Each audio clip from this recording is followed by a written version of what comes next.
بيان من هذاك الماء وضفتوه من الفوق. وهنايا ندير لها شويه تاع الفيرميسيل تاع الشوكولا ولا لي بيبيت تاع الشوكولا، الشيء اللي يكون عندك في الدار.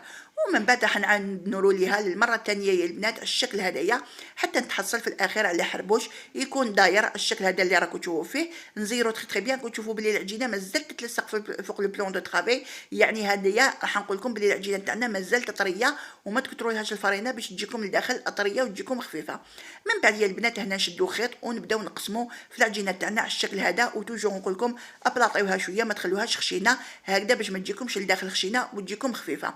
هنا في السنيويه البنات نستف كامل لي بان سويس تاعنا هذايا ونروحوا نديرو باش راح نطلوه من الفوق. هنا عندي حبيبه تاع البيض، عندي شويه تاع لافاني، شويه تاع الحليب، نخلطهم تري بيان ونروح نجوز كامل البان سويس تاعي اللي يكون خمل للمره الثانيه وندخلو يطيب على 180 درجه حتى نتحصل في الاخير على بان سويس يكون محمر كما راكم تشوفوا. الله الله عليه ومنفخ. هنا في الاخير نديرو شويه تاع لاجولي ولا شويه تاع المعجون. وبعد ما بقى لي غير نقول لكم احبكم في الله.